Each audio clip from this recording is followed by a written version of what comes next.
Well, hey everybody, I'm Jan Erickson from Stepping Aside, and welcome to As Above, So Below, a rune and tarot divination for Monday, the 20th day of May, 2024. Well, the month is sure progressing right along, isn't it?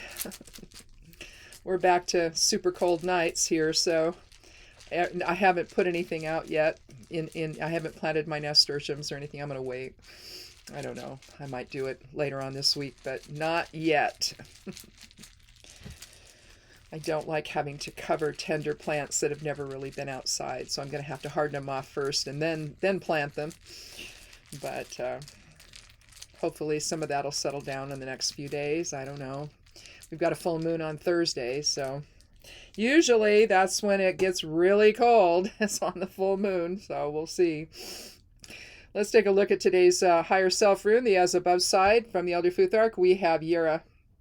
Yura is an interesting rune. It's Kenaz forward and reverse, and Kenaz, of course, is the torch or the light of spirit. Kenaz is about illumination and revelation, and so if you think about that in terms of Yura, you're looking at unfolding revelation or unfolding type of experience, awareness, energetic alignment. It means year. It's often used in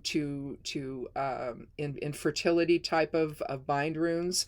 I have one that I have in the garden. I need to actually redo them, but I have several in various places to increase fertility of the garden, and Yura is part of that bind rune. Yura is the 12th rune of the Elder Futhark. It's transformation, balance, give and take, cycles, again, fertility in the garden, herbalism. So it can involve anything like that. So it can be useful in any type of magic that invokes anything like that. But when I see it in a reading, basically I'm thinking in terms of the give and take or unfolding awareness of something where things start to become clear. As more information is revealed, that sort of thing. So again, this is Yura. And it's going to be from not an ego standpoint, of course. It's going to be from the standpoint of higher awareness. So let's get to the below side here with the Geomancy runes. I'm going to throw down the 4 elemental ones, put them in the order of fire, air, water, and earth. Let's see what that one is. That's earth. There's water. There's air. And there's fire. So we have Puella, or no, I'm sorry, we don't. We have Amicio. It's actually 2 dots there on the earth one. So Amicio is going to be lost. Now, we talked about this, I think, last week. Was it last week or the week before? One of those weeks we talked about the idea of increase and decrease. And with Amicio, you're talking about loss or decrease of something. Now, I mean, it can be financial. But generally speaking, I mean, it could even be like the loss of illness. You know, you get better. Where in the heck is that? Oh, there. Okay. Now, remember again, if you've been here before, you've heard me talk about this, and if this is your first time here, welcome. And if you've come back, thank you. Welcome back. Geomancy is comprised, it's several different kinds of things. It could be the use of a pendulum. That could be geomancy. Ley lines are geomancy. It's magnetic. It's magnetic. It's gravity. It's anything that is affixed to the earth. Okay, and so when a soul invokes into form, it's now affixed to the earth in a sense, or at least connected to the earth. And so you have 8 concepts in geomancy, and you're looking at 2 runes per concept, so you have 16 total. But you're looking at, with Amicio, this would be Amicio, and then its complement would be turned upside down, and that would be Acquisitio, so gain. But here, loss of, we could be struggling against either the loss of awareness of what's going on in some aspect of your life where things are not clear, or if you look at it just in terms of decrease, the decrease of that. So with Yira, then, as you have unfolding awareness and clarity, then the loss of not being clear about something. And so that's how I think that Amicio can actually not be the opposite of Yira, and it can actually reinforce that. So let's look at it that way, at least for the time being, until we pull the cards and see what they have to say. Now, as always, I start out all of this, as I'm getting ready for the reading, I start out by shuffling cards. It's just, it's a way of clearing the deck from the last time. But also, it's just something I do. It's just sort of meditative. Sometimes I'll just sit and shuffle cards. And not even take any, if I'm, or I might throw down a couple if I want to know something about something, get a little more clarity about something I'm dealing with or thinking about or whatever. So let's go ahead and cut the deck, take the lower half, and we'll take 3 cards. Well, we've got, excuse me, 2 cards from the Major Arcana, so Soul Archetype cards. And we have 1 from the court. Let me take some tea here. So, okay. We have the Devil and we have the Chariot. Now, I think we had the Chariot last Monday. Yeah, we did. So, I think what I'm going to do here... Let me do the numerology first. Get that out of the way because I will forget. So let's see. So Yira is the 12th rune, so we'll say 12 plus. The Devil is the 15th card of the Major Arcana. The Knight, the court cards don't have any numbers associated with them, so nothing for the Knight. And then 7 for the Chariot. That comes to 34 or 7. So let me write that down here, so I don't forget the numerology either. I have to do it all over again. Well, I do it when I write the thing up. I write these readings up, just the summations of them. I don't get into too much detail with it. For that, you got to come to the reading. But at least it kind of gives you an overview of what the cards were, what the numerology was, what the runes were, if there were any patterns that might exist. And today the pattern would be 2 cards from the Major Arcana. Given that they're soul archetype cards, this is going to really connect well with Yira in some way. So if we're trying to get clear about something today, if things are starting to be revealed here, there could be something to do with being a slave to desire here. The Devil is realistically, it's about ego and how much the ego controls what we do. Maybe we're dealing with somebody else who has been who's reflecting this, who's very ego-based, very service to self, and or it could be you that's been a little bit too much this way, and you're unable to release the hold the ego has on you because you didn't realize that was what was going on. It could be something like this. You see the Devil perched upon his little post there. You see the chains here from both individuals hooked onto the little ring that's right there. You've got the female and male side of self here. So there could be an imbalance in polarity within. It could be something like that. Instead of with the magician, with the how the magician holds his hands in the as above, so below stance. Instead of the wand here that the magician would hold, here you have the Devil holding the torch. And so the light is basically catching the little oak leaf tail here on fire. And so he's basically controlling, the ego side of self is controlling the polarity within. It's not a good balance. It's a strong imbalance, with maybe the projective side even stronger, given that he's lighting the tail on fire, maybe the projective side or masculine side of self. And again, that's not gender, that's just energy. The masculine side or projective side would be very initiative, be very motivated, and not necessarily in a good way. And the female side or receptive side would be very passive. And so someone who might be ego-based in a passive way would be somebody that knows something's happening, but they're going to keep their mouth shut and they're not going to say a word about it, and they're just going to let it happen. So they enable in that case something to happen. You see the downward pointed pentagram here, which if you turn it back the other way, you see the right side. This would be pointed to spirit at that point. Here you have it pointed down to form or ego. And so it's a very ego-oriented card. And it could be that you're seeing the effects of your own ego today, or the effects of someone else's ego. I want to talk about... Noel, I'm not going to talk about the Chariot yet. We'll just do this in order of how I pulled them. Now, the Knight of Wands, here you have somebody that's very fiery, potentially ego-based as well with wands, depending on how that's presented, and how if they're really ill-dignified, then they're just full of themselves, right? But here you see the pyramids in the background, and the knight's basically on a spiritual quest. You had, I'm related to Robert the Bruce, and it's when he was killed, basically, because I think he was killed, they took his heart, the knights did, and I don't know if they were his knights or Knights Templar or who they were, but they took his heart to the Holy Land. I think it was probably his knights, but I don't remember. I read about this years ago, but I don't remember now. But he so the knights seem to always be on this spiritual quest, if you will. But the Knight of Wands is about adventure, passion.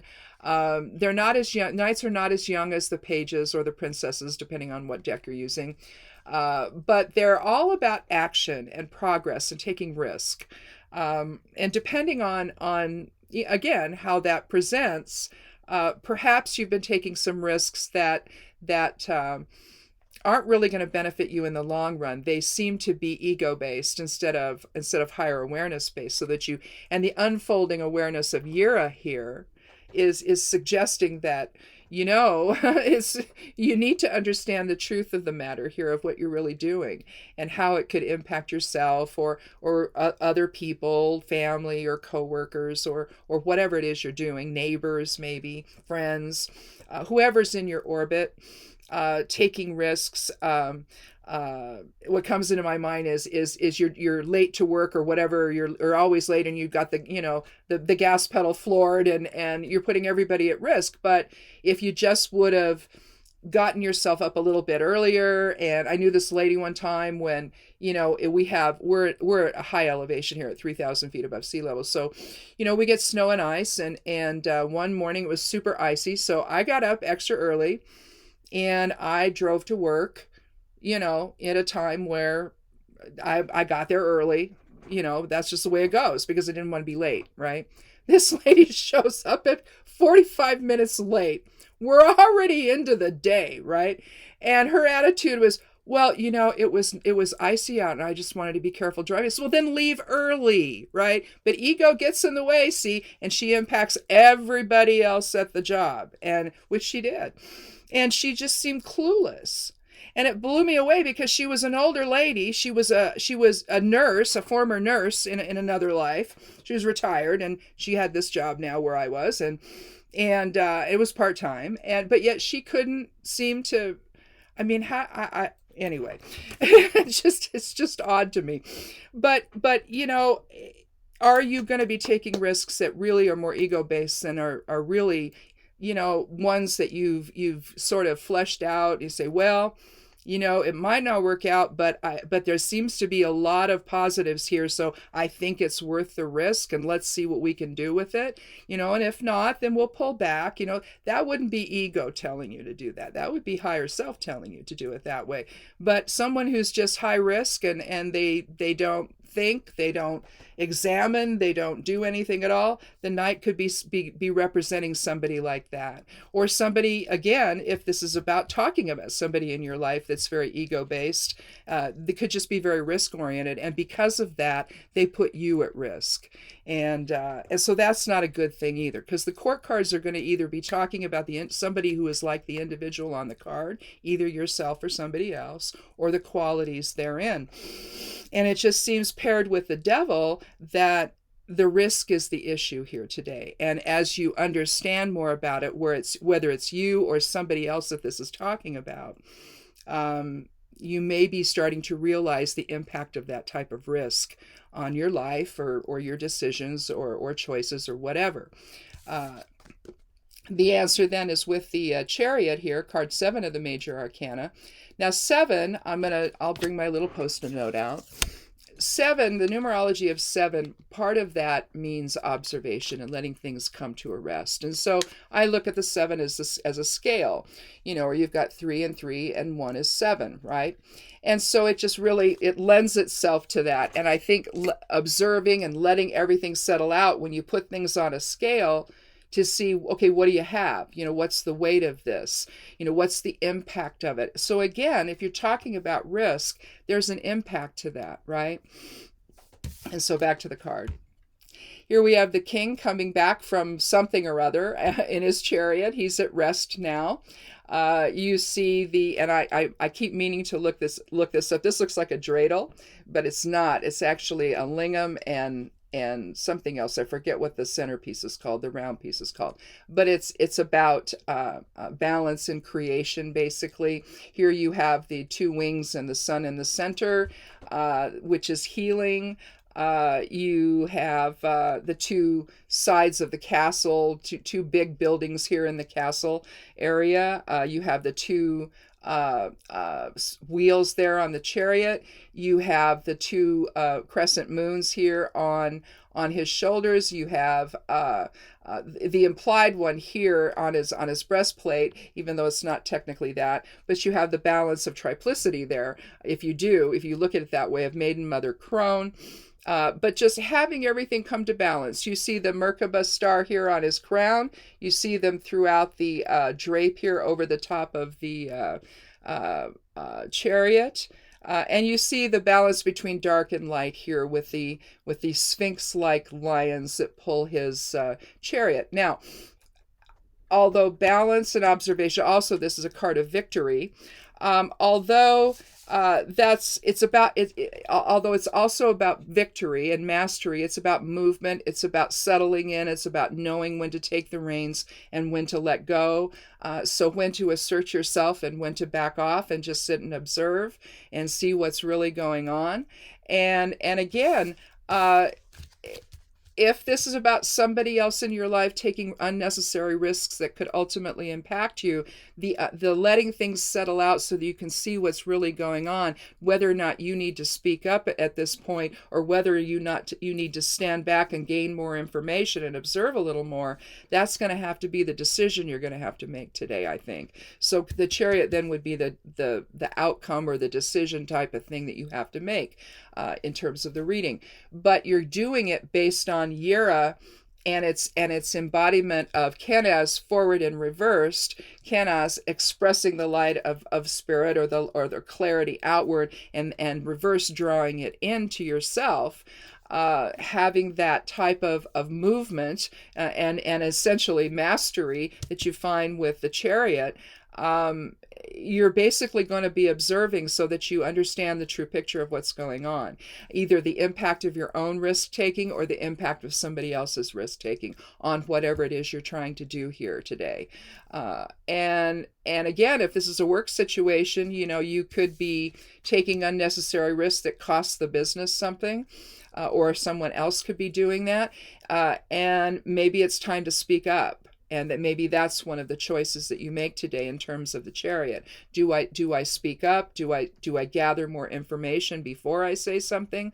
But at some point, either you're talking to yourself about your own behavior, and you're thinking, wow, that's too big of a risk. I don't know everything I need to know, which would be Yera. And so the loss of ego may be what is necessary today, either on your part or on the part of someone else. And not allowing that to guide your hand, not allowing that to help you create the risk that you're taking or the risk that somebody else is taking. Because at the end of the day, it may not pan out. And if this is something that's habitual, either with yourself or with somebody else, this could be, maybe this is the day the straw that broke the camel's back, so to speak, happens, where it's just gone on too far. It's too much. Maybe you can stop it before it goes any further, but maybe you can't. And now you have to look at the impact of what you did or what someone else did and the risk that people want to take. You work for a boss that has that problem where they don't really they want to take shortcuts to everything. They don't want to follow the laws or follow the rules or get the stuff they need to have, present to then do the work. It's like, well, let's try to, kind of cobble it together or whatever.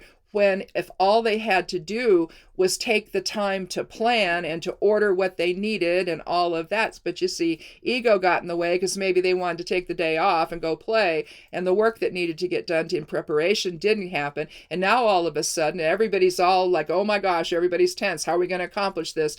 And you're doing it in a way that's risky and may not it may fail and cost you in the long run. So it's that type of dynamic today that needs to go away, and either a realization on your part that you're doing that, or the realization that someone else is. Either way, it's time to let go of the ego. It's time to do something that even though it might be risky, it's something that you've done your due diligence, you've done your research, you really don't know what the outcome will be, but you've done enough and it's worth the risk. That's one thing.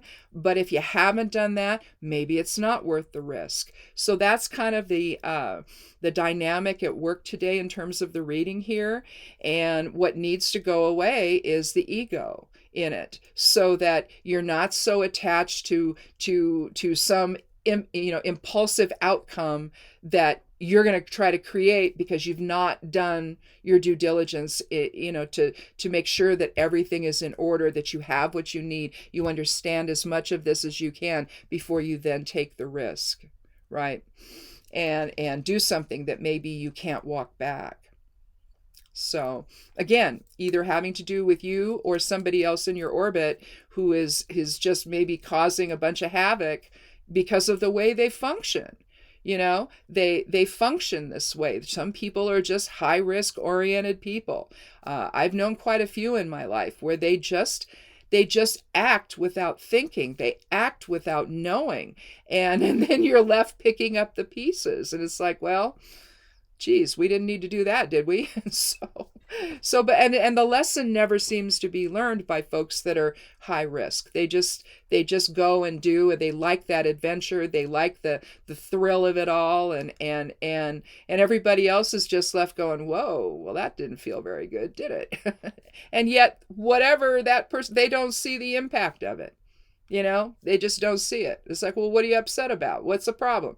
You're the problem, right? And that's what you want to say. Well, maybe this is the day you do that. If it isn't you, it's someone else, and you need to speak up. Maybe that's the choice you make. When to take the reins and speak up and demand better.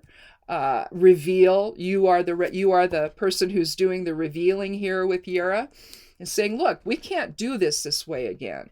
This is too much stress. It's too much upset. It's too much unknown. I'm not comfortable with it. Nobody is. It could be one of those kind of conversations today. So anyway, I think that's it for a Monday. Nobody likes to be assertive on a Monday, but sometimes, you've had enough, right?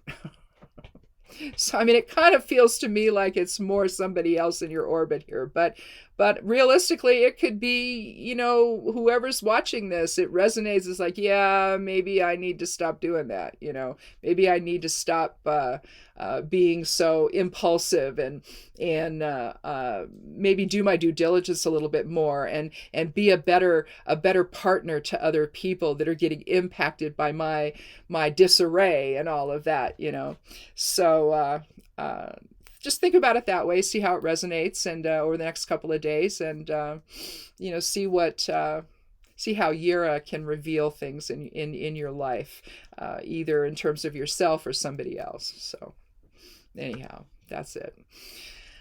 Well, everything's up on the blog over at Stepping Aside. The web address there is imsteppingaside.com. It came out yesterday. The forecast for the week, the astrological overview, the correspondences for Work and Magic this week, every day. There's one for every day. It's quite in depth, actually. There's also an astrological chart that I devised for each day. with the kinds of stuff that really are important for work and magic. So that's on the chart, and not just the wheel. And then also the Exploring Tarot card is up for the week. Everything that I put on the blog, pretty much, not everything, but a lot of what I do, I put up over also on Medium, Substack, and Patreon, if you happen to follow me over there.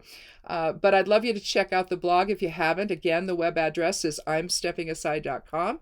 And come back up again on Thursday for another edition of As Above, So Below. Thank you so much for watching. Be good to yourself, be good to one another, and blessed be.